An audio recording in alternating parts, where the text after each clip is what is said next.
কতদিন আমি হিন্দু ধর্মের মানুষ হয়ে আমার হিন্দুত্বটাকে বজায় রাখতে জানলাম, আমি সনাতনী হয়ে আমার সনাতন ধর্মটাকে বজায় রাখতে জানলাম। নিতাই গৌর প্রেমানন্দে হরি বল। শেষের দিনে এই কর্মগুলো আমাদের সাথী হবে, আর কেউ সাথে যাবে না। কেমন?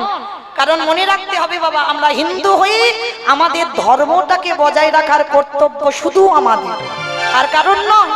তাহলে কই মায়েরা একটু উলুধ্বনি দাও দেখি একবার। তাহলে বাবা, সত্যতে ভগবান রাজা হলো, ত্রেতাতে ভগবান রাজা হলো, 14 বছর বনবাস থেকে ফিরে অযোধ্যায় রাম রাজা, দাপরে কৃষ্ণ রাজা হলো, মথুরার রাজা, দ্বারকার রাজা, আবার ব্রজেরও রাজা।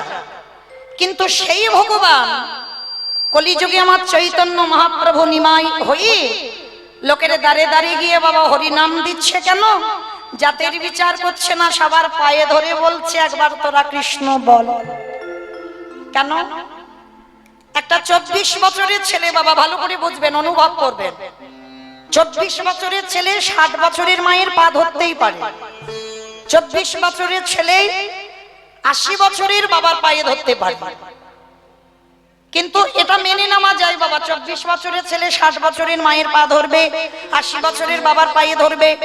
কিন্তু সেই 24 বছরের ছেলে কিনা বিশ্বের স্রষ্টা মালিক ভগবান, তিনি বাবা জাতের বিচার করবে না, ছোট বড় বিচার করবে না, সবার পদযুগলের ধুলাটা নিয়ে গায়ে মাখছে কেন? তার কারণ আছে গো। এমনি এমনি ভগবান ভক্তের পদধুলাটা মাখছে না।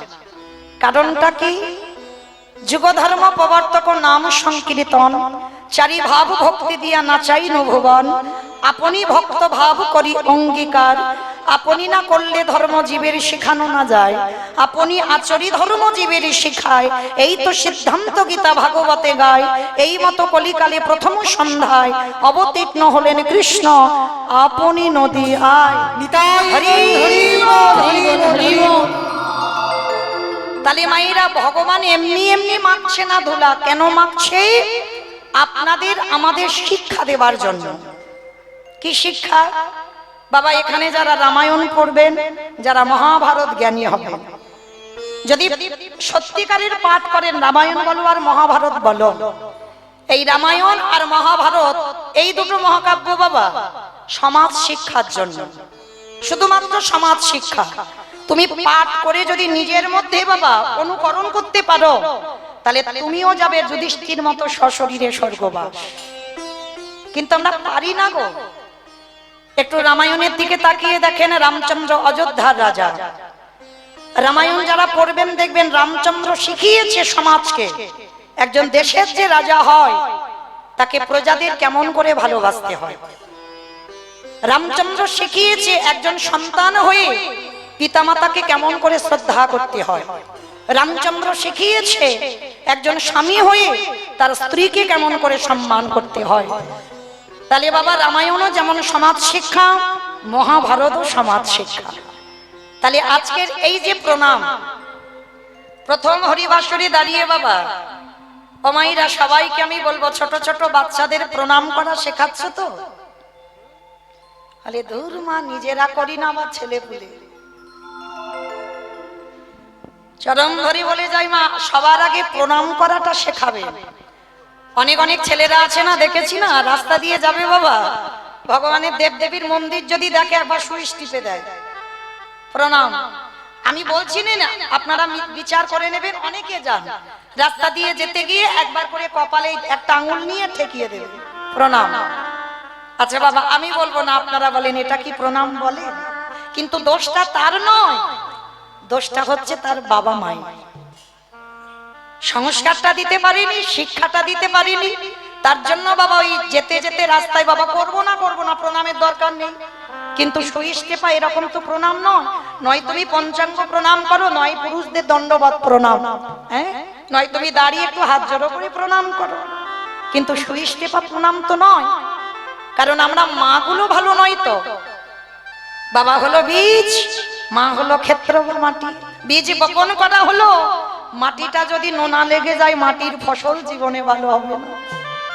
কি গো, এখনকার মায়েরা একটা কই ক্ষুদিরামের মতো ছেলের জন্ম দিতে পারছে না, একটা রবীন্দ্রনাথের মতো ছেলের জন্ম দিতে পারছে না, একটা বিবেকানন্দের মতো ছেলের জন্ম দিতে পারছে না, একটা নেতাজির মতো ছেলের জন্ম দিতে পারছে না। কেন পাচ্ছে না? না, মাটিটা ভালো নয়। আমার কোন মাটি গো? তোমাদের এই কিন্নাহারের মাটি কোন মাটি গো? বাহ, তাহলে কীর্তন বোঝে মা মাটি। এই মা মাটিটাকে আগে ঠিক হতে হবে, তবে তুমি তোমার সন্তানকে তৈরি করতে পারবে। শিক্ষা পাঠশালায় দেয় না, শিক্ষা গুরু দেয় না। প্রথম শিক্ষা যে যার ঘরে মায়ের কাছ থেকে পাবা।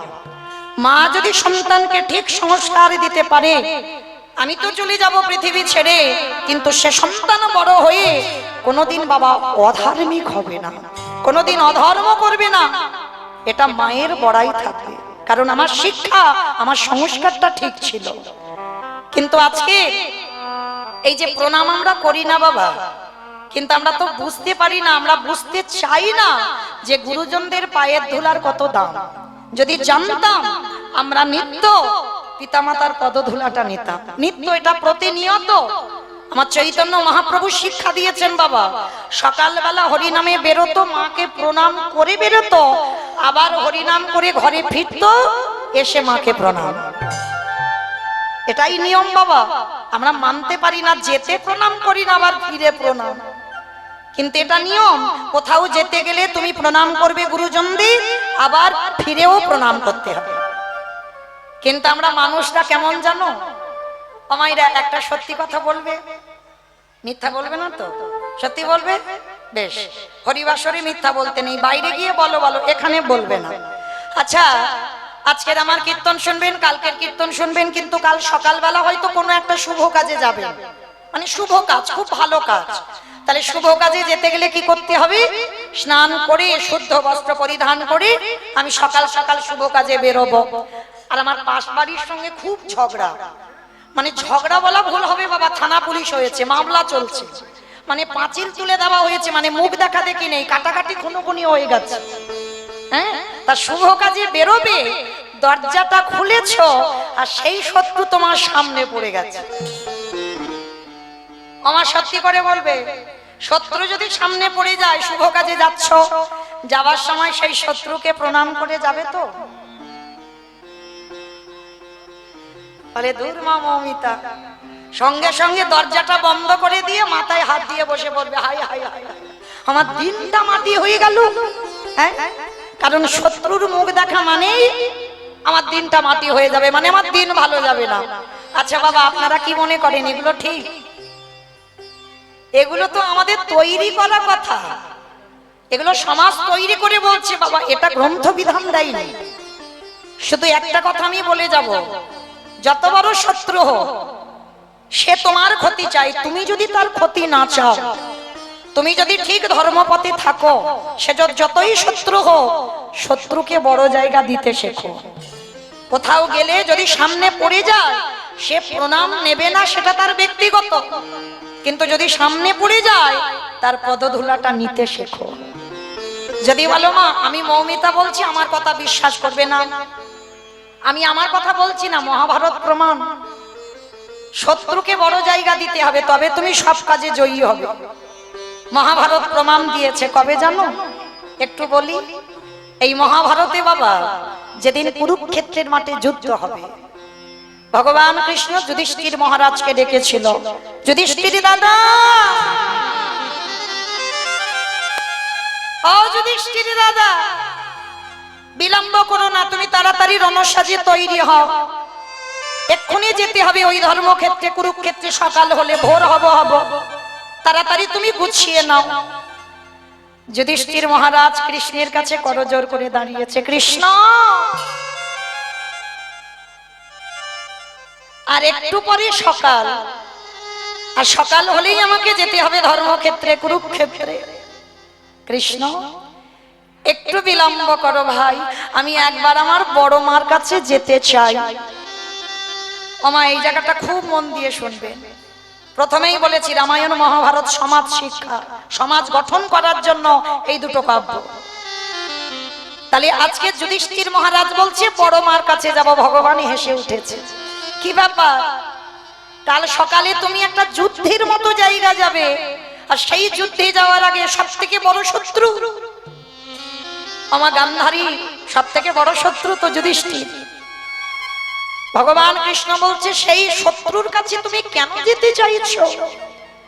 যুধিষ্ঠির মহারাজ বলছে, কৃষ্ণ আমি আমার বড় মার পদধূলাটা নিতে চাই। ভগবান পর্যন্ত চমকে উঠেছে, অসম্ভব। যে বড় মা তোমার ঠাকুরের কাছে মাথা ঠুকে বলে কবে তোমরা মরবে, যে বড় মা ঠাকুরের কাছে মানত করে কবে পঞ্চ পাণ্ডব নিধন হবে, আর তুমি কিনা যুদ্ধে যাবার আগে সেই বড় মাকে প্রণাম।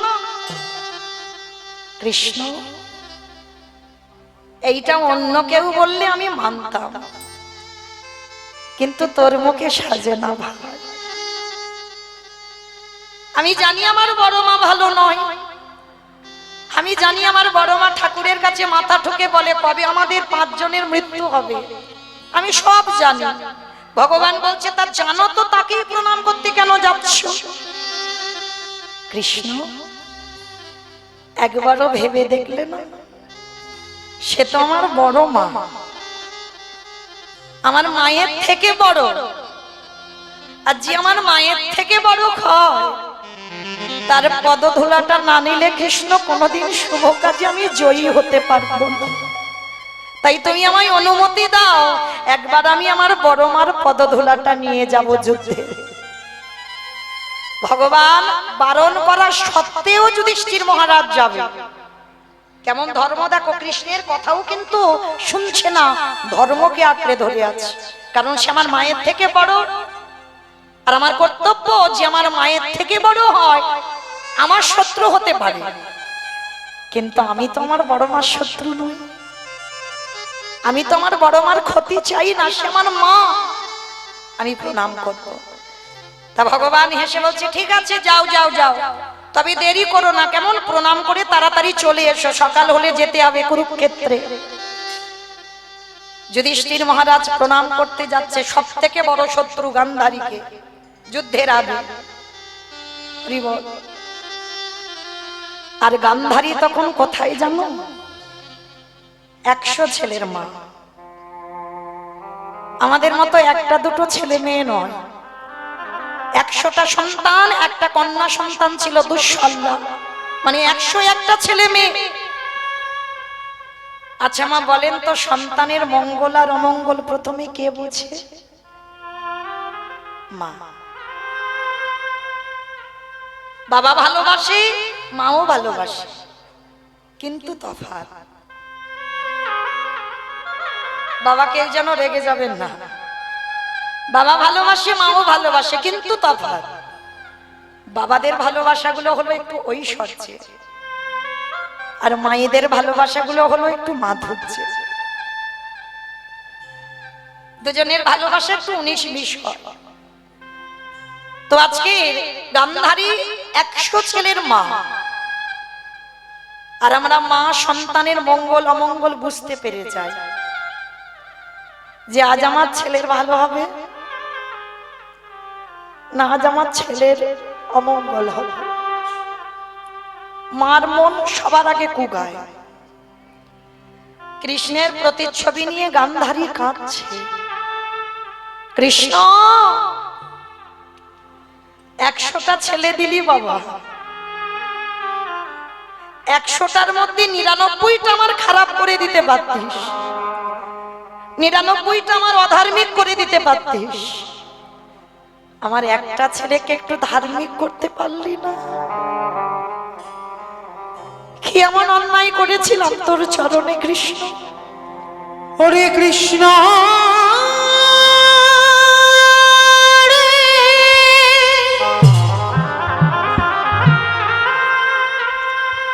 একেবারে দেখা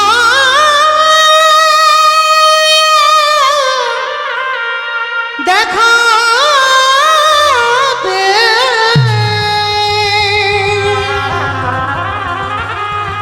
ওরে তুই নাকি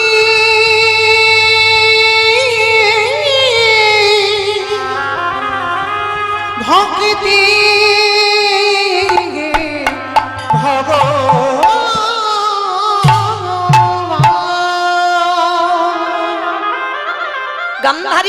ভাগছে, কারণ বুঝতে পেরে গেছে যে 100টা ছেলে যুদ্ধে যাবে, ওরা কেউ ঘরে আসবে না।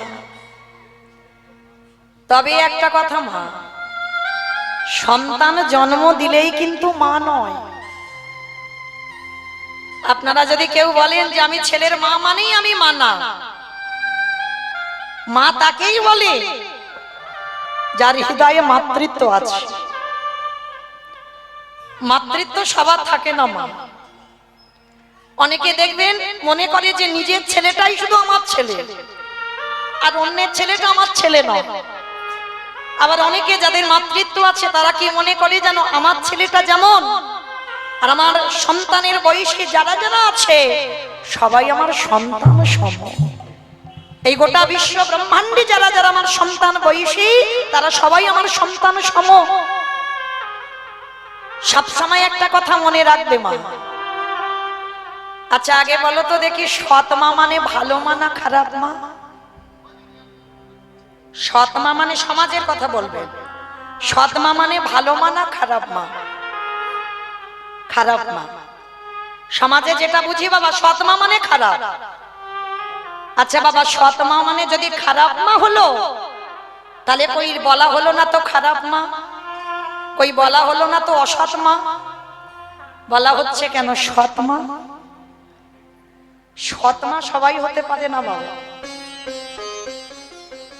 আর সৎ মা যদি কেউ থাকে, রামায়ণে রামচন্দ্রের মায়ের মতো সৎ মা হয়ে দেখা, যেটা রামায়ণে দেখিয়েছে কইকেয়ী মা। সৎ মা যদি হতে হয়, বিমাতা যদি হতে হয়, কইকেয়ী হয়ে দেখা। আমরা অনেকেই জানি বাবা কইকেয়ী মা ভালো নয়। আর ভালো হবে কি করে বাবা? ভরতকে রাজা করতে গিয়ে রামকে 14 বছর বনবাস, তাহলে জীবনে কোনোদিন কইকেয়ী ভালো হতে পারে? কিন্তু মা যারা যারা কীর্তন বোঝে, একবারও নিজেদেরকে প্রশ্ন করেছেন, কইকেয়ী মা তো একবারও বলেনি রামকে রাম 10 বছর বনে যাবে, রাম 15 বছর বনে যাবে, রাম 12 বছর বনে যাবে, রাম 13 বছর বনে যাবে, বলেছে কি? বলেনি। একটা কথা, রাম 14 বছর বনবাস। কেন? সবাই বলি নিজের ছেলের ভালো করতে গিয়ে রামকে বনবাস, কখনো নয়। রামের মঙ্গলের জন্য সারা জীবন কইকেয়ী মা নিজের ছেলের থেকে দূরে সরে গেছে। কারণ রামকে বনবাসে দিল বলে ভরত তো কইকেয়ী মাকে ত্যাগ করে দিয়েছিল, কোনদিন মায়ের মুখ দেখতো না। রাম বনে গেল বলে ভরত মায়ের মুখ দেখেনি। শুধু মুখ দেখেনি নয়, কইকেয়ী মাকে কারাগারে বন্দী করে রেখেছিল। কত যাতনা পেয়েছিল জানো কইকেয়ী মা। কিন্তু রামের জন্যই কিন্তু রামকে বনে পাঠিয়েছিল। কেন জানো? এই 14 বছর কেন বনে পাঠালো?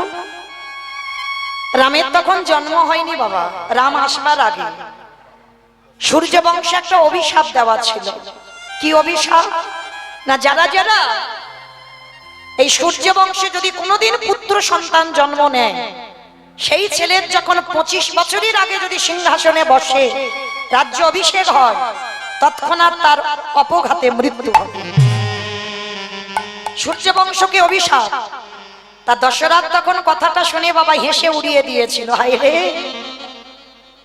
আমার সন্তানই তো নেই, আর অভিশাপটা লাগবে কার? রাজ্য অভিষেক হবে কার? কিন্তু বহু বছর পর পুত্রেষ্টি যজ্ঞ করে রাম লক্ষ্মণ ভরত শত্রুঘ্নকে পেয়েছিল। তা যখনই পেল, আজ সন্তান পেয়ে বাবা অভিশাপের কথা ভুলে গেছে। কিন্তু একজন মায়ের মনে ছিল, সে হলো কইকেয়ী মা। রামের রাজ্য অভিষেক হবে, সিংহাসন বসবে। রামের বয়স তখন 12 বছর। কইকেয়ী মা ঘরে গিয়ে ভালো করে হিসেব করে নিল, এখন 12 বছর বয়স, আর 14 বছর আমি ছলে বলে কলে কৌশলে বনে পাঠিয়ে দেব। তাহলে 12 আর 14তে কত হয় মা? 28,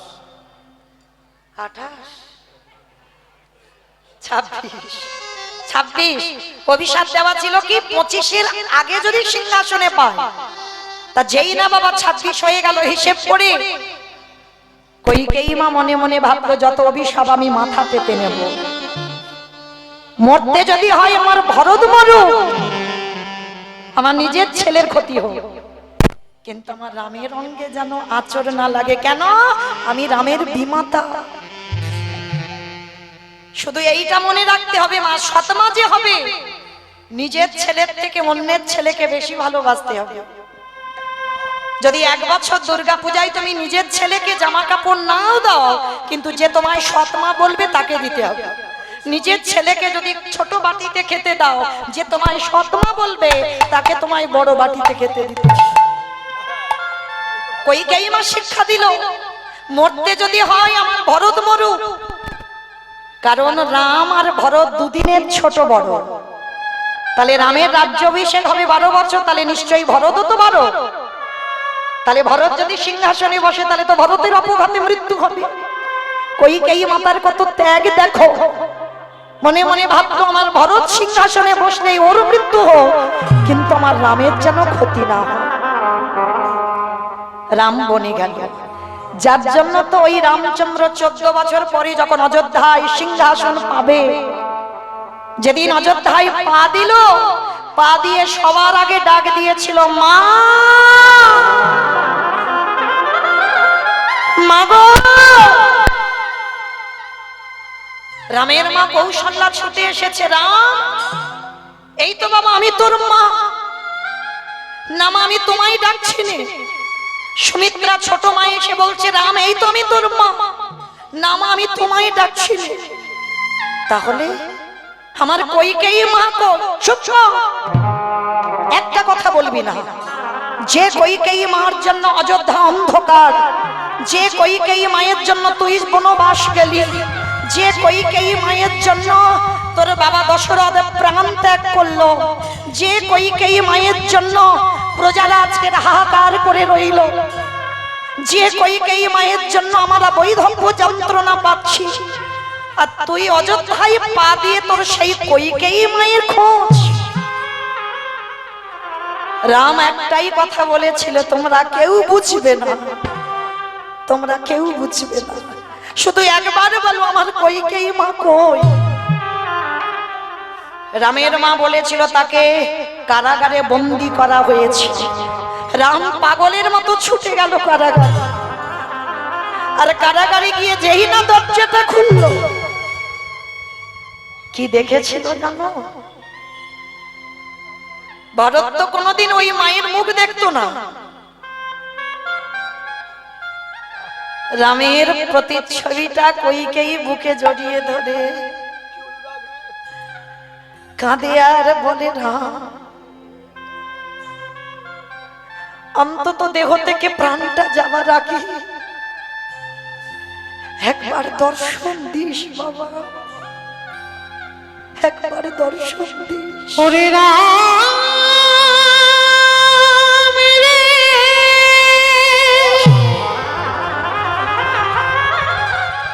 নিতাই গৌর প্রেমানন্দে হরি বল হরি বল হরি বল। ওরে নয়ন মনি, একবার দেখা দে না রাম, দেখা দে। ওরে রাম রাম রে,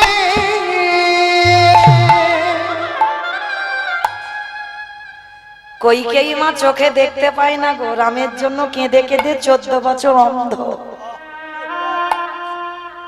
দেখবেন বাবা কোন ব্যক্তি যদি নিত্য কাঁদে, বেশি দিন ভালো করে চোখে আর দেখতে পাবে না। চোখের জল তো নোনা জল গো, একই জায়গা থেকে গড়াতে গড়াতে কইকেয়ী মা চোখে দেখতে পায় না। কাঁদে আরে বলে খোকারে, একেবারে দেহ থেকে প্রাণটা যাবার আগে তুই দেখা দিস খোকা। কইকেয়ী মা কাঁদছে। রামচন্দ্র যেই না দেখেছে কইকেয়ী মায়ের ওই দশা, রামচন্দ্র দরজা থেকে ছুটে গিয়ে একেবারে মায়ের চরণে আছাড় খেয়ে পড়েছে।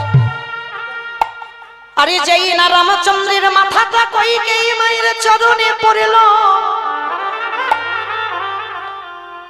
কইকেয়ী মার হৃদয়টা দুলে উঠল।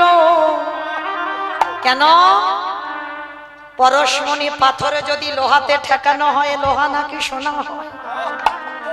এই জগতে যে জন ভগবানের পরশ পেয়ে যায়, তার হৃদয়ে সোনার থেকে আরো দামি হয়ে যায়। যেই না পরশ করল, কইকেয়ী মাকে দেখে দে বলল, খোকারে আমার রামে এলি না, আমার ভজনা দিলি নিতাই গৌর করিব করিব।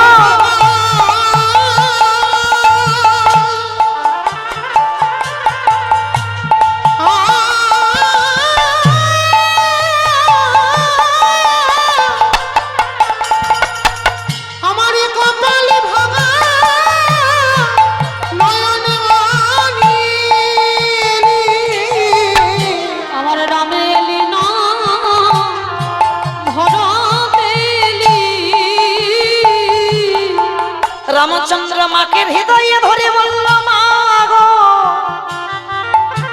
আমি তোমার ভরত নই, আমি তোমার হলাম রঘুপতি রামচন্দ্র। রাম এসেছিস? তোর কাছে আমার একটাই নিবেদন। রাম, একটা জিনিস চাইবো, দিবি বাবা? বলো মা, তুমি কি চাও? 14 বছর তুমি কাউকে কিছু বলনি, সত্যি কথা। সারা জীবন তুমি জগতের কাছে খারাপ মা হয়ে গেলে, তুমি কারোর কাছে সত্যিটা বলতে পারলে না যে আমার মঙ্গলের জন্য তুমি আমাকে বনে পাঠিয়েছো। বলো মা, তুমি কি চাও? খোকা, তোর কাছে আমার একটা নিবেদন, ক্ষণকালের জন্য, ক্ষণ সময়ের জন্য আমার দৃষ্টি শক্তি একটু ফিরাইয়ে দে। রাম বললেন, মা তুমি পৃথিবীর আলো দেখবি, ওই জন্য? বলে, না রে খোকা,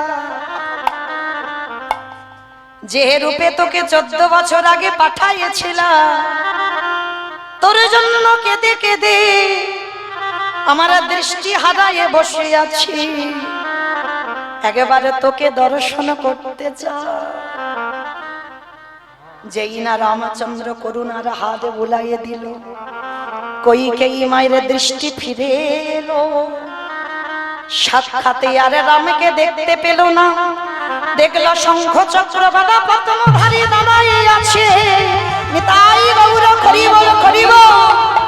ওই রূপ দর্শন করে কইকেয়ী মা বলল, দয়া, আমি ঠিক বুঝেছিলাম তুমি হলে ভগবান। সাক্ষাতে দেখলো শঙ্খ চক্র গদা পদ্মধারী চতুর্ভুজ নারায়ণ। একদিকে রাম, একদিকে নারায়ণ দাঁড়িয়ে আছে।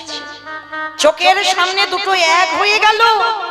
কইকেয়ী মা বলল, খোকা আর একটা জিনিস চাইবো, দিবি? রাম বলল, আবার?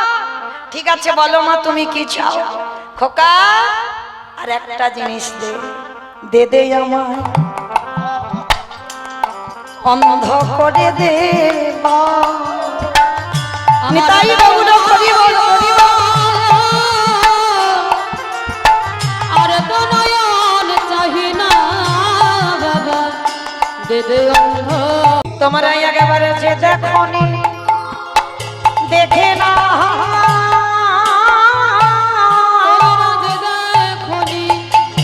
দেখে না, ওগো আমার আনন্দ নব।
প্রকৃতি প্রকৃতই প্রকৃতি রাধা কৃষ্ণ একাকৃতি প্রকৃতই প্রকৃতি মুখে হরি হরি হরি বলে তাই গৌর হরি বল হরি বল হরি বল প্রকৃতই প্রকৃতি প্রকৃতই প্রকৃতি অজ প্রকৃতই প্রকৃতি আহা ত্রিভুবন করি জানো চরণ চরণ চরণ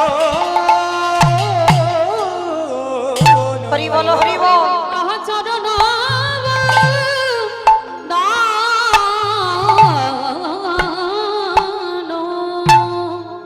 ঈশ্বর পরম কৃষ্ণ ঈশ্বর পরম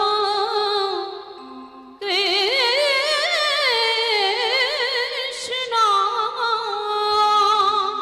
সচ্চিদানন্দ বিগ্রহ সচ্চিদানন্দ বিগ্রহ অনাদির আদি গোবিন্দ যিনি সর্ব কারণে কারণ যিনি সর্বকারণে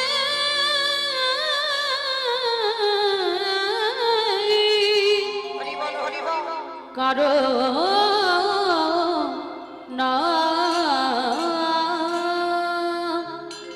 ওই জীবের নিস্তার লাগে নিস্তার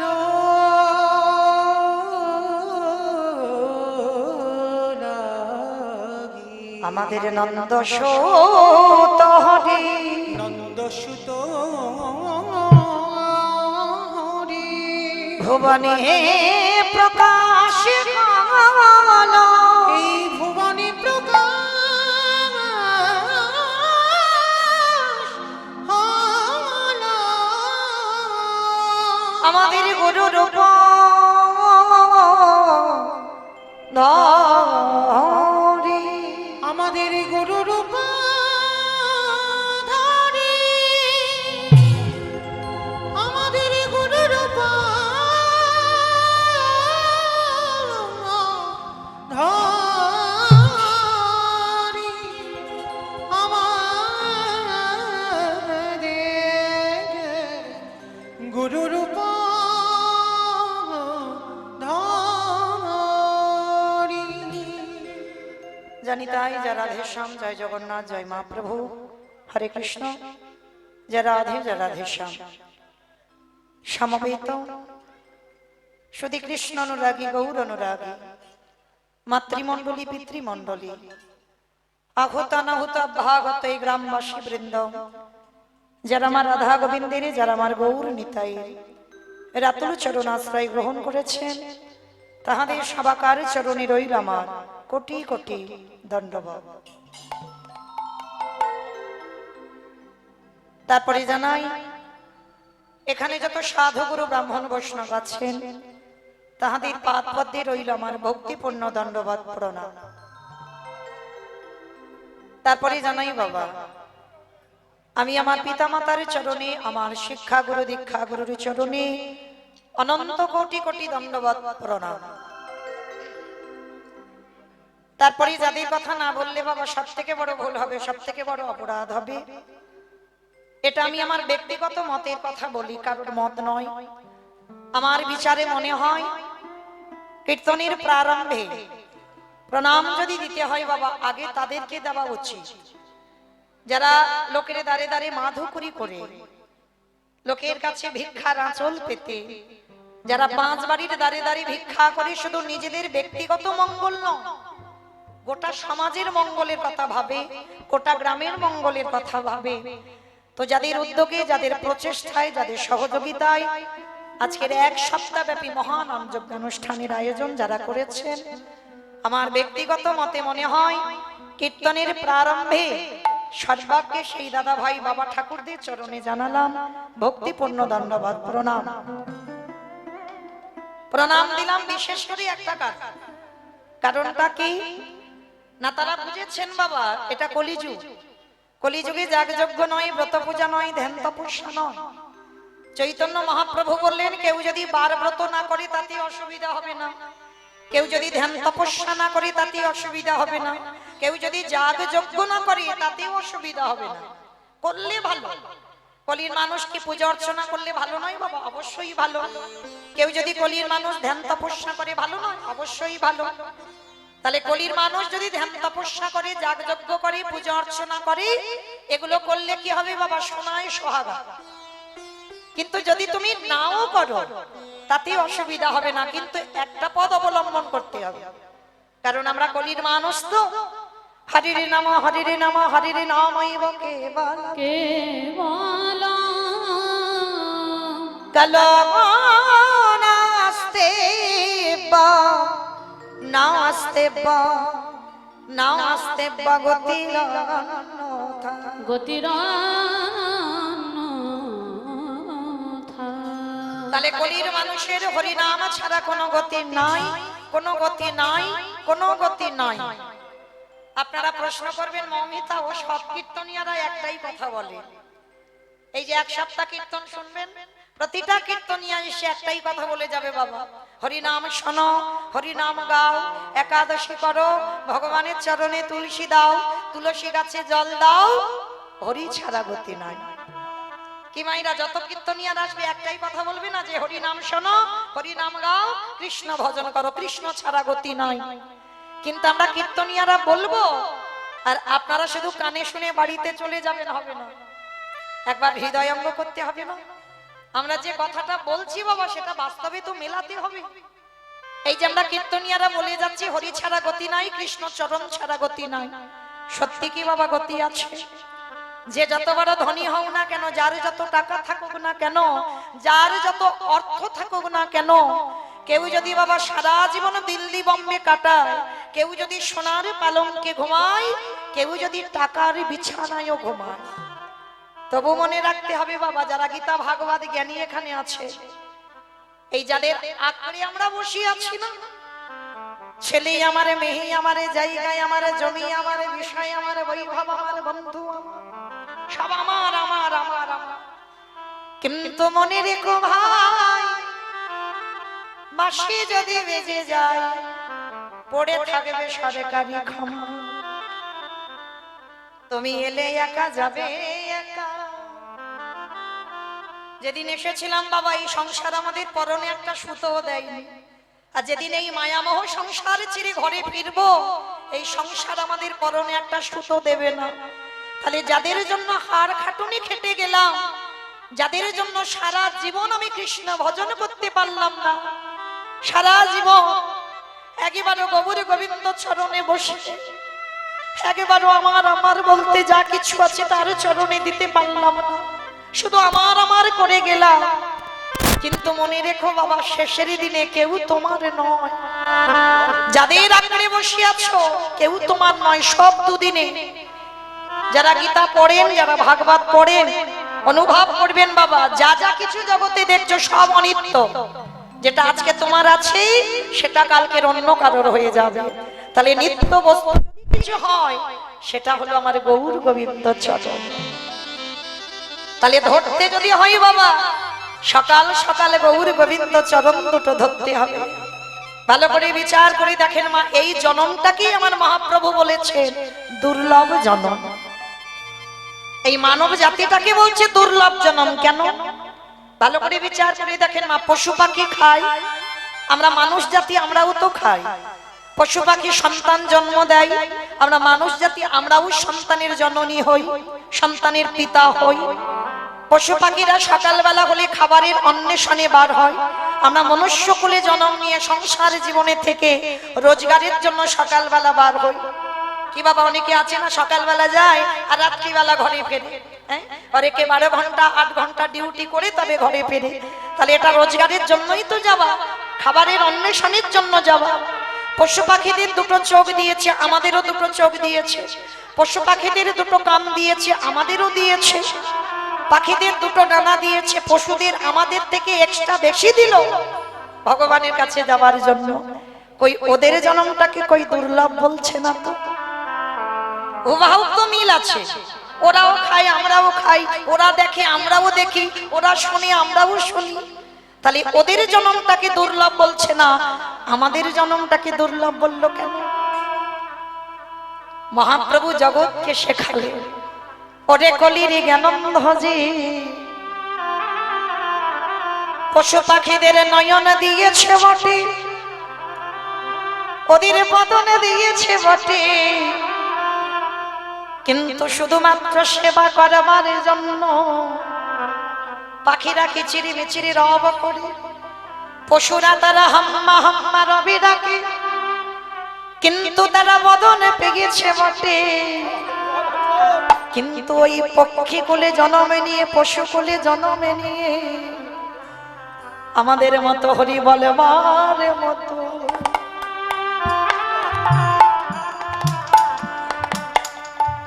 বলবার মতো ভাষা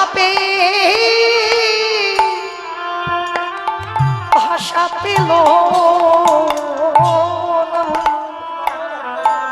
তারা বদনে তাই গৌর করিব করিব করিব।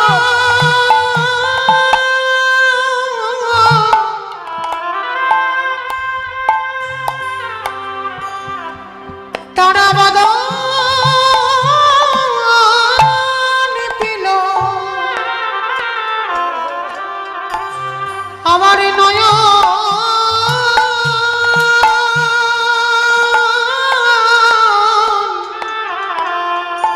নয়নে পেল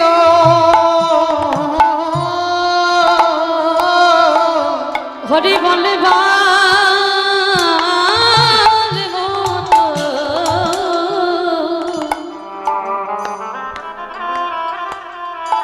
বলবার মতো বদন পেল না, কিন্তু আমরা মনুষ্য কুলে জন্মে নিয়ে শুধু সেবা করবার জন্য নয়, হরি কথা বলবার জন্য বদনে পেয়েছি। কিন্তু সংসারে জীবনে ওই ঘোরাঘুরি খেতে খেতে আমরা হেলায় জন্ম হারাইলাম।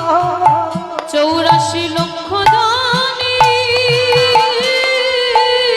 তাই গৌর করিব 84 লক্ষ জানি ভ্রমণ করে আমরা হারাই জন্ম হারাইলাম। আমরা সবাই চোখে থাকতে অন্ধ খোলা, একেবারে হরি বলি কাঁদলাম না গো, আমরা শুধু এলাম খেলাম, ভব ছেড়ে চলে গেলাম। আমাদের আশা যাওয়া সার হলো, আমাদের কারোর কৃষ্ণ ভজন হলো না। কৃষ্ণ বলবা বলে ভাবে আমরা মায়ার বন্ধনে বন্দী হলাম, শুধু আমার করে মরলাম। দয়াল আমার মতো পাপী এই জগতে আর কি খুনো,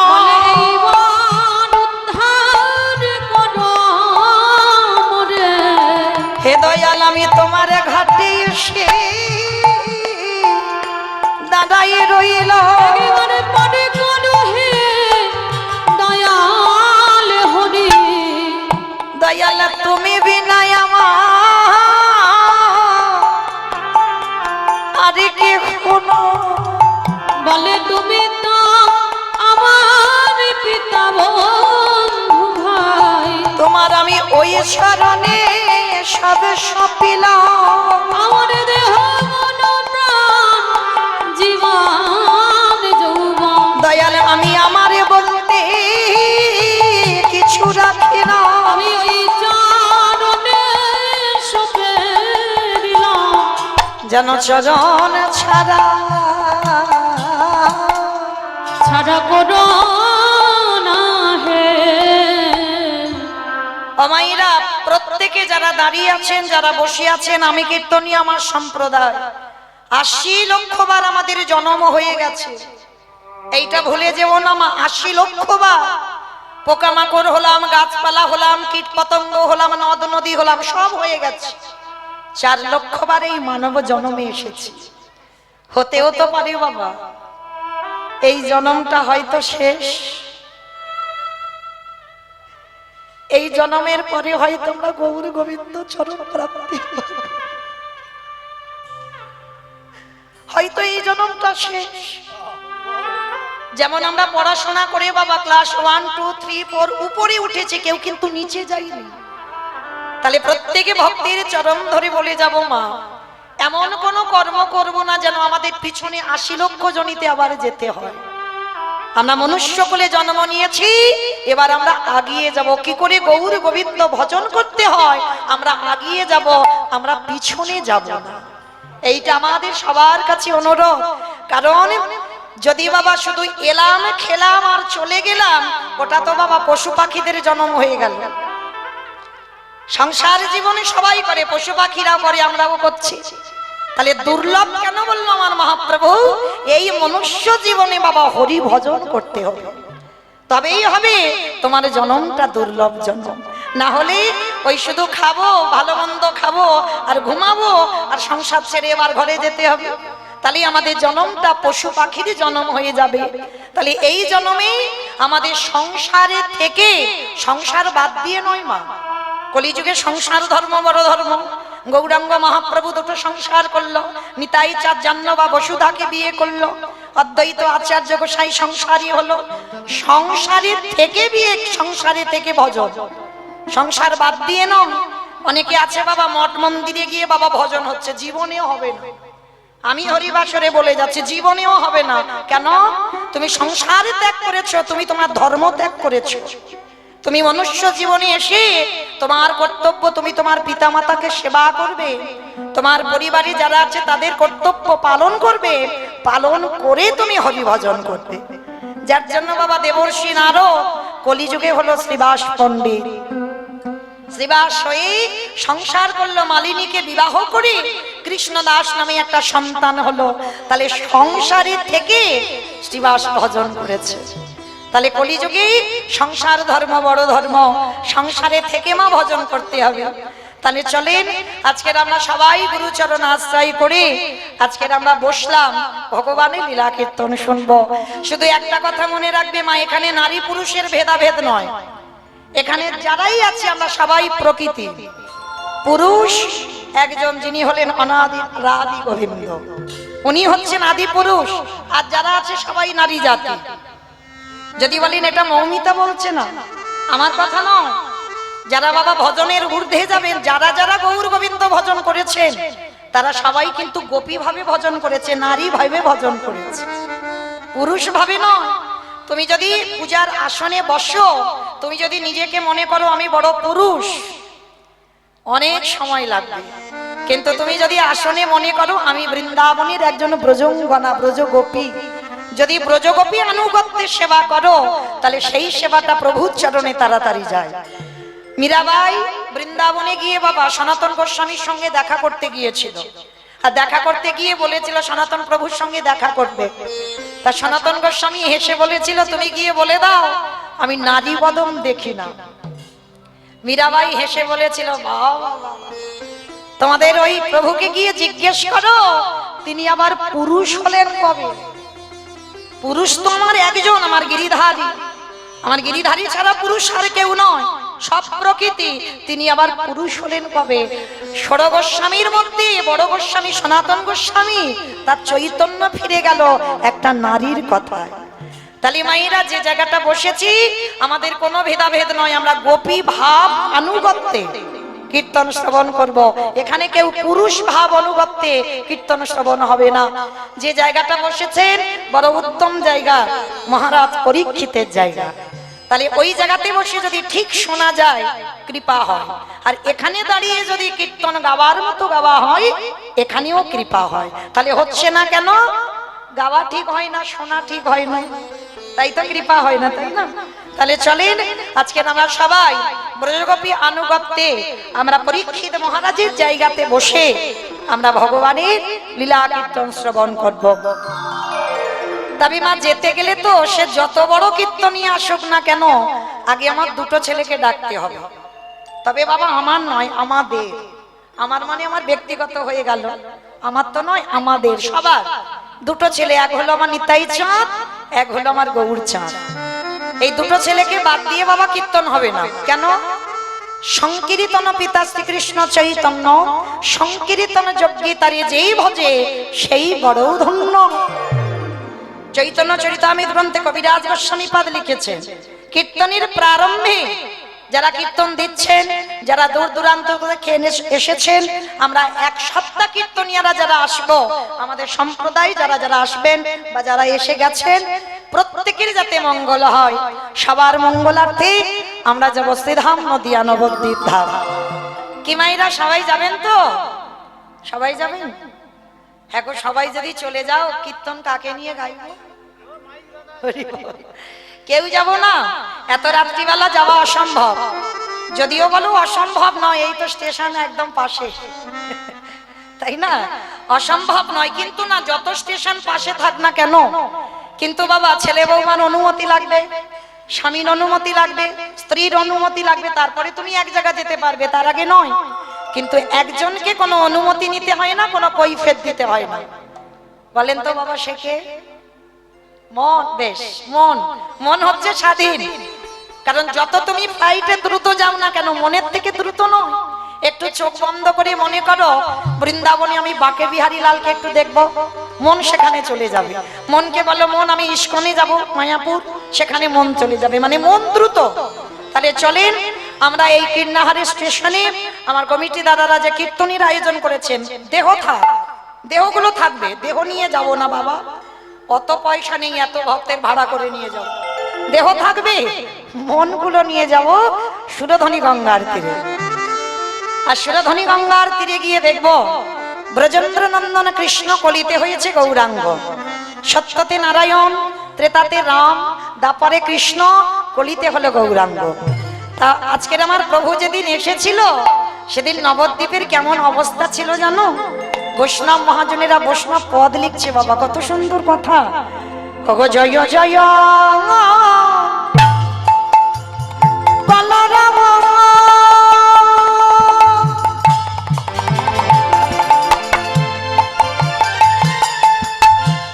ওই নদিয়া ন গরে, ওগো জয় জয়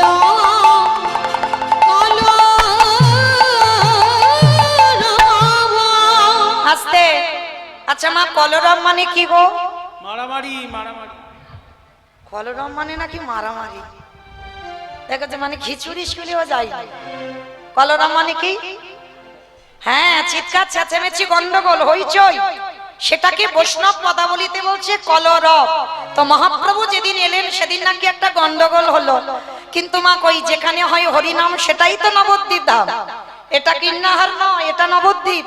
এখন মনে করো নবদ্বীপ স্টেশন কেন? এখানে এই যে ভক্ত পদধূলা, সাধুগুরু বৈষ্ণবদের পদধূলা, এখানে খোল করতালের ধ্বনি, এখানে তুলসী বৃক্ষ বর্তমান। তাহলে এটা সাধারণ জায়গা নয়, এটা নবদ্বীপ, এটাই বৃন্দাবন। তাহলে এই নবদ্বীপে আমার প্রভুর আগমন। কি গো মাইরা, আমার কমিটি দাদা ভাইরা এত সুন্দর মূর্তি গঠন করেছে দেখেন, তাহলে এটাই নবদ্বীপ। দেখে মনে হচ্ছে না বাবা ইস্কনের মধ্যে যে আমার পঞ্চতত্ত্ব দর্শন করি, সেরকম মনে হচ্ছে না? তাহলে মনে করো নবদ্বীপ। তাহলে নবদ্বীপে বসে যে গন্ডগোলটা হবে সেটা তো সংসারের জন্য নয়, একটা কিচিরমিচির আওয়াজ হয়, দেখেন গুনগুন একটা আওয়াজ হচ্ছে, কিন্তু সেটা নিজেদের ব্যক্তিগত একটু বসাবসির জন্য, অনেকদিন পরে এক জায়গা দেখা হয়েছে এর জন্য, বন্ধু বান্ধব এক জায়গা হয়েছে এর জন্য। কিন্তু মহাপ্রভু বললেন না, এখানে যে গন্ডগোল হবে শুধু তিনটে গন্ডগোল, শঙ্করধ্বনি, উলুধ্বনি, আর যাদের যাদের হাত দুটো এসেছে, যাদের আসেনি বলবো না, কি মা সবার হাত আছে তো? যাদের আছে একবার দেখিয়ে দেন। নিতাই গৌর প্রেমানন্দে হরি বল। হরি বল। ও মাইরা, আমাকে দেখাতে বলিনি, ওই যে পিছনে না সবাই হাত দুটো তুলে আছে ওদেরকে দেখাতে বললাম। নববিধা ভক্তির মধ্যে শেষে বললেন আত্মনিবেদনম, মানে আমি যে মৌমিতার কীর্তন শুনতে গিয়ে আত্মনিবেদন করেছি, সে বাহ্যিক জগতের কেউ না দেখো, বাবার হিসাবের খাতায় তো লেখা হলো। হ্যাঁ, শেষের দিনে তো কর্ম আমাদের সাথী হবে। কতদিন সাধু সঙ্গ করলাম, কতদিন ভক্ত সঙ্গ করলাম, কতদিন আমি একাদশী করলাম।